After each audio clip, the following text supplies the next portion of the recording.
Hey, it's Raf. I think it's been like 2 weeks, but I'm still here. So here's what I've been up to. I've created 4 new areas. These are the Maple Forest, High Wind Peaks, Desolate Sands, and the Wetlands. There really isn't much to do in any of these yet, but it's a good starting point. Eventually, I plan to add towns with NPCs, though I doubt these NPCs will have their own backstories.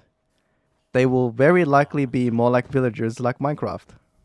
I will probably add more locations or just expand them even more, but at the moment, these are what I have. Now, to make my game fit the Souls-like genre, there was something big that was missing.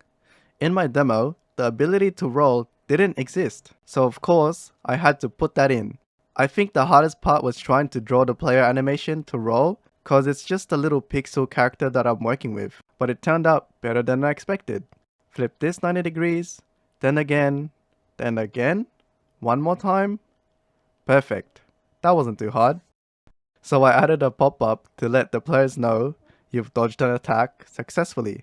There's still something I am going to implement later, but I think for now I'll save that for the next video. So in my demo, there was only one hero you could recruit, and that was Brett. He had 3 abilities, but now we have 4 more heroes, again with each of their own unique 3 abilities. I liked having the different classes you could play in RPG games, so I decided, why not do the same but try to have these heroes complement each other. Okay guys, I'm doing this for balancing purposes, but I am only going to allow players to use 2 heroes at a time. Of course, this will be bypassed with the console commands, so don't worry if you want to play with more than 2 heroes at a time.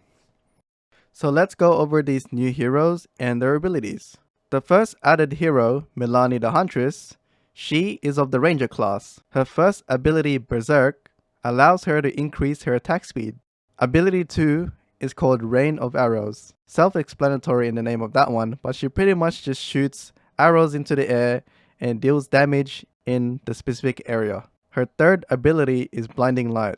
She shoots an arrow that blinds a target, causing them to miss for the duration of the effect. Third hero is Kale the Deathbringer. He is a necromancer, and his first ability is Summon Skeleton Champion. My plan for it is to be a tank type of unit, so that's a work in progress. His second ability, Exploding Corpse, applies a debuff on the affected enemies. When an enemy dies, it will deal damage to its surrounding enemies. Third ability, Soul Link, shares damage between the affected units. Now on to the fourth hero, who is Enron the Divine. He plays as a paladin. His first ability, Divine Hammer, makes him throw out a hammer that applies a stun effect preventing the enemy from doing anything. His second ability, Divine Blades, summons a blade that spins around him that deals damage to anything that comes close. And his third ability, Divine Protection, applies a buff to the affected friendly units that blocks all damage for a limited amount of times. So for the last hero, we have Astrea the Sorceress. Her first ability allows her to throw out a fireball that deals damage to the surrounding area. Her second ability is Frost Nova. This slows enemies at the area casted. And her third ability, Skybreaker. This calls lightning from the sky and damages any surrounding enemies near her.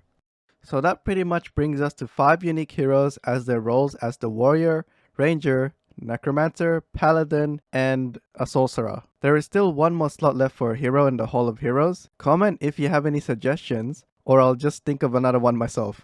That brings us to the end of this devlog. Wishlist my game or play my half-baked demo on Steam. Also, I'd like to thank these people who left a review on my Steam demo. It's honest feedback that I can work with, and it's pretty cool to have people play my game. I'll see you guys in another 2 weeks or so. Goodbye now.